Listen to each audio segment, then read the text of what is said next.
Bonjour à tous, c'est Michel Leswell sur Network Master Pro. Aujourd'hui, c'est vraiment, je suis vraiment content aujourd'hui en fait parce que j'accueille un ami à moi qui est un gros leader, vraiment un très grand leader de marketing de réseau. Il vient de la deuxième ville, je peux le dire, seconde ville de France, la ville de Lyon. Donc c'est un plaisir pour moi d'accueillir Monsieur Julien Mison. Alors Julien, merci d'avoir répondu présent à mon invitation. Avec plaisir. C'est un plaisir pour moi, c'est partagé vraiment de te recevoir aujourd'hui. On est sur Paris, donc avant de démarrer cette interview, si tu pourrais te présenter un peu, parler de ton parcours, d'où tu viens, comment tu as rencontré aussi cette industrie qui est le marketing de réseau. Puis ensuite, tu le sais, il y a plein de gens qui vont visionner cette interview. Et ensuite, bien sûr, je te poserai quelques questions. Bon, déjà, je te remercie pour l'invitation. Avec plaisir. Ça me fait plaisir d'être présent et de pouvoir faire cette interview avec toi. Alors, tout simplement, moi, je m'appelle Julien Mison, j'ai 31 ans, je suis de Lyon, comme tu l'as dit. J'ai grandi à Lyon dans la banlieue du côté de Bron, donc dans un quartier. D'accord. J'ai un frère qui s'est marié cet été. Oui, j'ai vu les photos. Tu as vu les photos, hein. Et, super mariage. Fier. Super mariage. Cérémonie laïque, j'étais le maître de cérémonie, donc ça m'a beaucoup touché. Il s'est marié cet été. J'étais à l'école sur Lyon en sport-études, parce qu'à la base je suis joueur de tennis. Ah, sport-études dans le tennis, c'est ça. Voilà, dans le tennis, exactement. En 2003, j'ai eu un gros problème de santé, j'ai dû tout arrêter. Au niveau de mes parents, ils sont partis de rien et ils sont devenus entrepreneurs. Donc moi, si tu veux, j'ai eu beaucoup de valeurs sur le travail, la passion, vraiment d'aimer ce que l'on fait pour pouvoir réussir. On n'a jamais parlé d'argent à la maison. C'était tabou? Un petit peu tabou. Ouais, un petit peu tabou. C'est souvent tabou en France. Mais par contre, des grosses valeurs de travail, de faire ce que l'on aime, c'est ce que j'ai retenu. Voilà, par rapport à ça. Écoute, moi, ma relation avec le marketing de réseau, elle est vraiment particulière. Oui, c'est vrai que tu as rencontré le marketing de réseau de façon vraiment atypique. J'ai vraiment une histoire particulière. Donc j'étais dans le milieu du salariat. Ensuite, j'ai travaillé au Club Med pendant 5 ans. T'étais quoi, géo? J'étais géo au tennis. Ah, bien. C'est cool le Club Med pour ça. C'était la folie. C'était la folie, c'était vraiment un bon moment. Au Club Med, j'ai fait deux choses que j'adore, c'est voyager et rencontrer un maximum de monde. Et ce qui est bien, c'est dans le marketing de réseau, on retrouve le voyage et les rencontres. C'est pour ça que je suis quelqu'un de très passionné par le réseau, avant tout. Et avril 2008, je me rappellerai comme c'était hier, il est minuit environ, je suis dans mon lit, je prends mon PC et je tape dans Google opportunité. Parce que marre du système traditionnel, que ce soit entrepreneurial ou salariat, pour des raisons différentes, la liberté de temps, la liberté financière, ce genre de choses, d'accord. Et je tape dans Google opportunité, je tombe sur le marketing de réseau par hasard. J'appelle la compagnie en question, donc le siège. Ça tu démarres. Une fois, il m'appelle, il me pose une série de questions, j'y réponds. Il me rappelle 2 mois après, il me repose les mêmes questions, je donne les mêmes réponses. C'est incroyable. Et il me place au hasard dans le réseau et je démarre sur Lyon, sans parrain, sans structure de formation et de présentation. Un peu livré à moi-même. Et ce qui était dur, c'est sans crédibilité, sans réseau après Club Med. Et pourtant, j'ai attaqué l'affaire. Et ça s'est bien passé pour ça? Ça s'est très bien passé. Alors, je t'avoue qu'on va en parler après. Bien sûr. Il y a eu des hauts et des bas, mais aussi des bas qui étaient fantastiques. Mais je suis très heureux de faire partie de cette industrie parce que ça a le plaisir de développer le marketing de réseau, tout simplement. Alors, toi aujourd'hui, si tu aurais des conseils à donner à des personnes qui démarrent, qui découvrent cette industrie, ou alors des personnes qui sont déjà dans cette industrie depuis un certain temps, quels conseils tu aimerais transmettre? Le premier conseil que j'aimerais transmettre, c'est s'entourer de bonnes personnes. D'accord, l'environnement. L'environnement, que ce soit le groupe de personnes de travail avec qui ils vont travailler, que ce soit leur upline, leur downline ou leur crossline. C'est hyper important de pouvoir travailler avec des gens, on ressent les mêmes vibrations et qu'on a envie vraiment de se tirer vers le haut ensemble avec un objectif commun ou un but commun, parce qu'on peut faire des grandes choses à partir de là.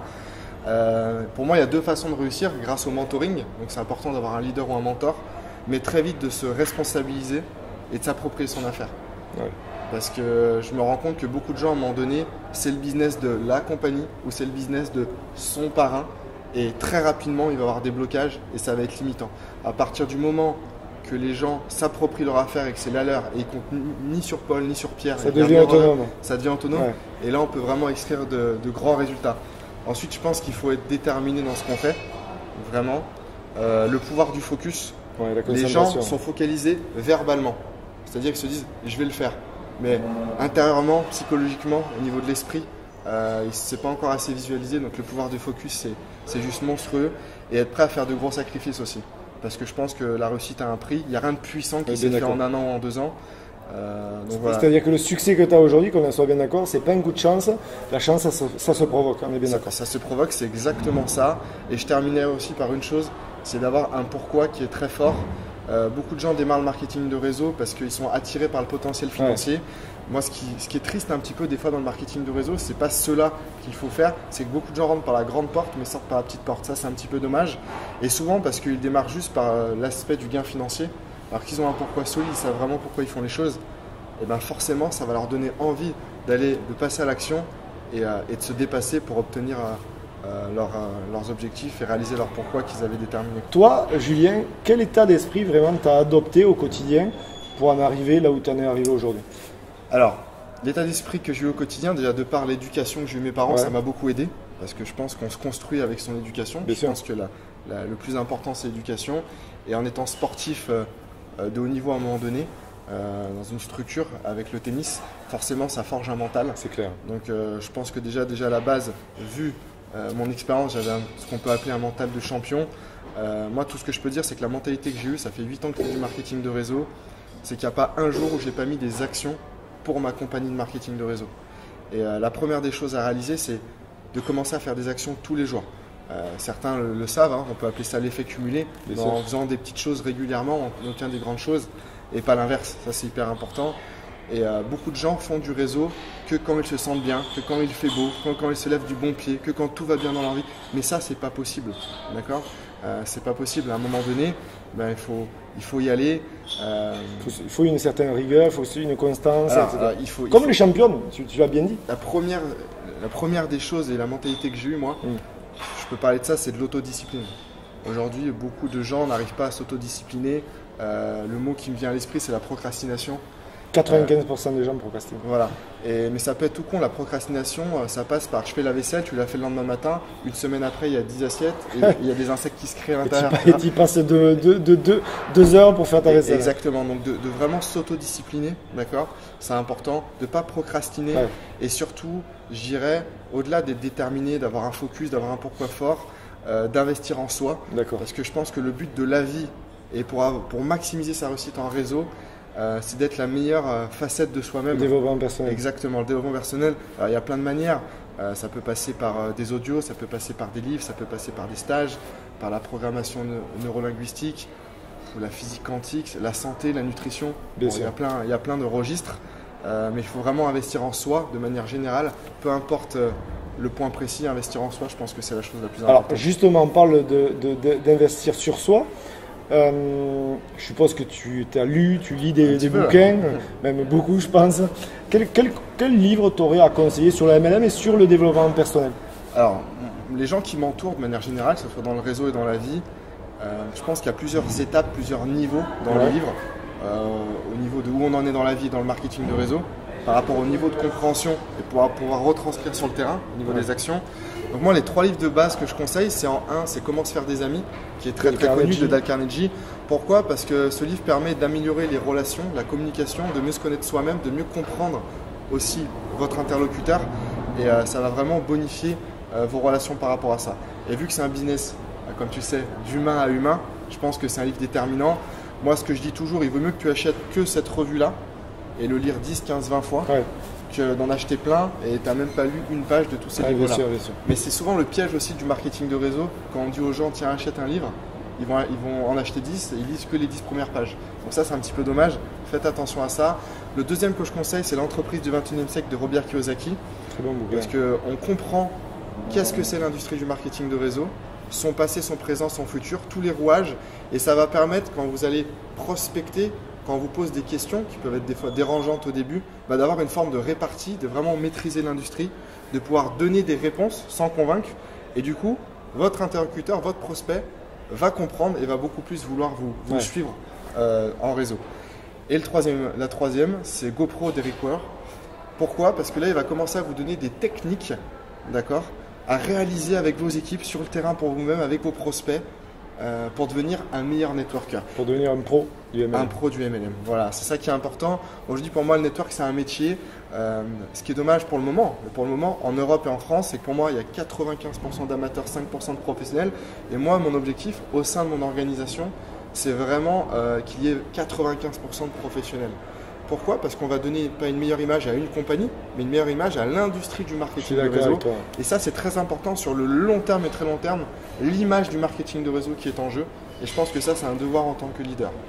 Alors, vas-y. Alors ça, c'est vraiment pour les 3 livres de base. Ouais. Après, quand les personnes ont un certain niveau, d'accord, je pense qu'il faut lire d'autres livres. Je peux t'en citer quelques-uns. Oui, il y a Père riche, Père pauvre. Ça permet de plus comprendre plein de choses au niveau de Kiyosaki, plus sur l'intelligence financière, des choses comme ça. Moi, je suis beaucoup aussi sur la programmation linguistique. Je pense que la physique quantique aussi peut apporter beaucoup. J'écoute aussi beaucoup Kevin Trudeau pour ceux qui connaissent. Ouais. Et je pense aussi qu'il faut beaucoup investir. Et depuis 3 ans, on en parlait juste avant de démarrer l'interview, sur votre santé, votre nutrition, la vitalité, le sport. C'est déterminant.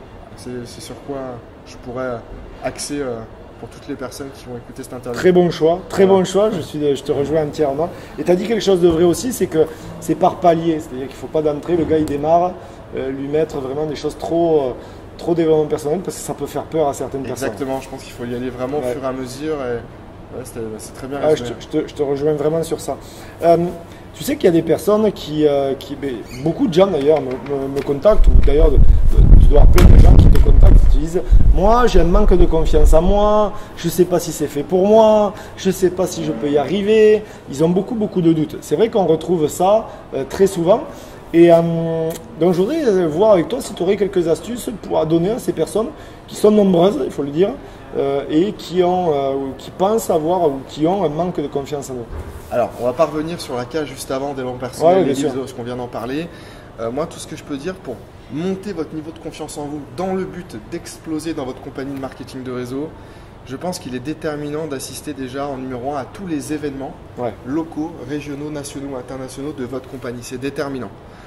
Beaucoup de gens ont du mal à comprendre ça. Une fois que vous l'avez compris pour votre succès personnel, mais votre succès dépend aussi des personnes qu'il y a dans votre groupe. Si les gens ont succès dans votre groupe, forcément vous en aurez. Ça, je pense que vous le savez. Donc, de maximiser, promouvoir les événements de votre compagnie un maximum. Et la question à se poser, c'est combien de personnes vont venir, vont vous accompagner avec vous lors de ces événements-là. Parce que moi, je pense que des événements, ils sont très bien organisés pour la plupart, révèlent les leaders et créent ce qu'on appelle des déblocages intérieurs au niveau de l'esprit, même au niveau du cœur. Et quand on revient à la maison, quand on revient chez soi, et ben, en général, on a eu ce qu'on appelle un déclic. Et là, on a plus de facilité à passer à l'action. Le problème des gens en marketing souvent, c'est qu'ils n'arrivent pas à passer à l'action. D'accord ? Ils sont paralysés. Et je pense que ce type d'événement va permettre de se débloquer, de passer à l'action, d'obtenir des résultats, de passer un cran de confiance en soi et au fur et à mesure de monter les échelons. D'accord. Et alors, je sais aussi que, et ça c'est important qu'on en parle parce qu'il y a des personnes qui vont te voir à l'aise comme ça pour parler. Se disent, il y a plein de gens qui se disent c'est pas possible, ce gars il est fait pour ça. Alors, je le dis, il est fait pour ça. Mais je veux pas que, ce qui est important, c'est que les gens comprennent que ça n'a pas été facile. Tu es passé par des difficultés, tu as dû traverser des obstacles, te remettre en question. Si tu peux en parler 2 minutes justement, que les gens voient que pour toi aussi ça n'a pas été simple. Ça c'est une très bonne question parce que c'est très important d'en parler. Pourquoi ? Parce que même aujourd'hui, des fois je l'entends, mais pas de souci, je peux comprendre les gens parce qu'ils ne connaissent pas, ils ne savent pas d'où je viens. Et des fois ils ne te posent pas la question, et ils te disent ça comme ça. Ils te disent oui mais toi c'est facile, tu as le réseau, tu parles bien ceci, tu as confiance. Mais il faut savoir que avant de devenir cette personne, ça s'est construit. Ça a pris du temps, ça fait maintenant 8 ans où tous les jours je fais des actions pour mon marketing de réseau, tous les jours je me développe, tous les jours je vais faire de la méditation ou du sport, ce genre de choses. Enfin, c'est plein de choses. Je vais te raconter un petit peu mon histoire. Je t'ai dit tout à l'heure que j'avais démarré sur Internet. Le syndrome du marketing de réseau, c'est que très vite les gens se plaignent de leur parrain, d'accord, ou de leur équipe, de leur downline. Si j'ai un conseil à donner, arrêtez avec ça. Plaignez-vous de vous-même. C'est votre responsabilité, c'est pas votre équipe ou votre parrain. Ça, c'est vraiment le truc qui arrive très vite en marketing de réseau. Et moi, ça m'hérisse les poils, tu vois, parce que c'est vraiment votre business à vous. Et c'est trop facile de montrer du doigt. Ça, c'est une première chose. Donc, moi, j'ai démarré, je revenais du Club Med. J'avais 23 ans. Quand je reviens du Club Med après 5 ans, pendant 5 ans, je donne des nouvelles à personne, sauf à mes parents et à mon frère. D'accord ? Je reviens du Club Med sur Lyon, j'ai 23 ans, donc je suis jeune. J'ai aucune crédibilité. Les gens me pensent et m'assimilent à Thierry Lhermitte des bronzés. C'est pas vrai. À cause du Club Med. Bien sûr. Donc pas de crédibilité, zéro réseau. Ça, c'est important. Mais aujourd'hui, quand je commence quelque chose, je vais jusqu'au bout. C'est une question de mentalité. Les 120 premières personnes à qui j'ai présenté mon concept m'ont dit non. 120 ? Avant qu'un te dise oui. Avant qu'un me dise oui. C'est hallucinant. C'est hallucinant. Donc là, tu as le choix de où tu continues ou tu arrêtes. Ouais, la plupart auraient arrêté. La plupart auraient arrêté. Donc après 6 mois, je me pose la question, est-ce que je vais arrêter finalement? Ouais, bien sûr. Et là, je vais à une convention internationale. 10-12 000 personnes pendant 3 jours en immersion. Je vois des gens monter sur scène qui témoignent comme moi, qui ont un succès fort, qui ont vraiment révolutionné, changé leur quotidien, le leur et ceux de leur famille. Et là, je me dis, forcément, s'ils l'ont fait, je peux le faire. En rentrant à la maison à Lyon, j'ai reparlé aux mêmes personnes, mais dans mon regard, mon intonation, dans ma gestuelle, mes vibrations, mon niveau de croissance, dans mon attitude. Ouais. Pourtant, j'avais le même concept entre les mains. Totalement différent. Là, les gens m'ont suivi. Et j'ai explosé les scores. Donc c'est pour ça que c'est important. Maintenant, j'ai eu un autre gros bas en 2010. En 2010, pour des raisons précises, au sein de l'organisation dans laquelle je faisais partie, on a eu des coups durs. Et j'ai dû, comme beaucoup de leaders, j'étais pas le seul, redémarrer de zéro, vraiment. Donc de perdre plusieurs milliers de personnes, une dynamique, un momentum qui s'est construit après presque 3 ans, redémarrer de zéro. Ouais, c'est très dur ça. Et on l'a fait, quoi, de 2010 à 2015. On a redémarré, on a repris les bases. D'accord, qui vont être la liste de noms, l'invitation. C'est très dur de repartir à zéro comme ça. C'est très dur, ça demande beaucoup de remise en question sur soi. D'accord.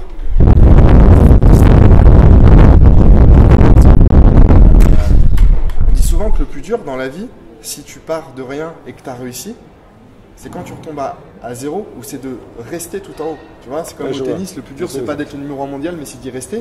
Mais quand tu te blesses et que tu redeviens 300e mondial, tu repars de zéro. C'est un sacré chantier. Dans toutes les activités sur le marketing de réseau ailleurs, c'est très compliqué, c'est dur. Mais c'est là où tu te construis et c'est là où c'est d'autant plus beau, tu es d'autant plus fier et les gens te le rendent encore plus parce que tu as tenu tes engagements, tu as regardé les gens droit dans les yeux et je leur disais on va le faire, on va continuer, je vais t'accompagner. Chose que j'ai faite, j'ai réussi à faire. Et tu es d'autant plus fier et tu ressors encore plus fort de cette expérience-là, tu vois, pour la suite, quoi. Écoute, merci beaucoup. Alors, si tu aurais, ça c'est vraiment on va terminer cette interview sur ça. Si tu aurais vraiment un ou plusieurs conseils, là je vais te demander vraiment de le dire droit dans les yeux aux personnes qui vont. Parce que quel conseil tu aimerais transmettre vraiment, quel message tu aimerais transmettre aux personnes qui vont regarder cette interview? Bon, le message que j'aimerais transmettre à toutes les personnes qui vont regarder cette interview, si on parle de l'industrie du marketing de réseau, il faut vraiment que vous sachiez, et ça c'est un point de vue très personnel, qu'on est vraiment pour moi au départ du marketing de réseau. C'est le présent, c'est le futur. Moi, la vision que j'ai avec l'industrie du marketing de réseau, c'est que dans les écoles en France, il y aura des diplômes dans ce sens-là, il y aura des émissions télé, pourquoi pas avec les PDG des plus grandes compagnies ou les plus grands leaders qui viendront en parler, il y aura peut-être du coaching télévisé. Je pense qu'il y a beaucoup de choses qui vont se développer, il y a plein de choses qui vont se mettre en place, des structures de formation, etc., etc. Et c'est important à un moment donné d'être convaincu, d'avoir des croyances qu'on est au bon endroit, au bon moment avec une bonne industrie. D'accord ? Je préfère dire que ça va être dur mais que vous allez y arriver. Moi, je dis toujours à mes équipes que j'aurais préféré faire 10, même 15 ans de marketing de réseau sans dégager peut-être des résultats financiers qui m'auraient permis d'arrêter ce que je faisais à côté. Et je préférais partir dans ce sens-là que toute ma vie, être finalement dans un moule, métro boulot dodo, à grosso modo 1 500 € tous les mois et toute ma vie. Ça, je pense que c'est la prison. Et moi, aujourd'hui, avec le marketing de réseau, j'ai gagné une chose, c'est la liberté de pouvoir faire ce que je veux, quand je veux, à n'importe quel moment. Et ça, c'est un pur bonheur. Et c'est pour ça que je suis très heureux au moment où je vous parle et je suis très épanoui de pouvoir vivre pleinement du marketing de réseau. Ben, super, et surtout, ça n'a pas de prix, comme je dis souvent. Ben, écoute, merci à toi, Julien, pour avoir accepté cette interview. Merci pour tout le contenu que tu as transmis à tous les auditeurs de Network Master Pro. Alors, une dernière chose très importante pour recevoir les vidéos, vous voyez les petits doigts là, inscrivez-vous dessous là, networkmasterpro.com, vous allez recevoir plein de formations. La vidéo justement de l'interview de Monsieur Julien Mison. Donc, ne tardez pas, partagez à vos équipes aussi, c'est vraiment important. En tout cas, merci Julien. Merci Michel, pour avoir accepté cette invitation. Et puis je vous dis à très bientôt. Au revoir, merci.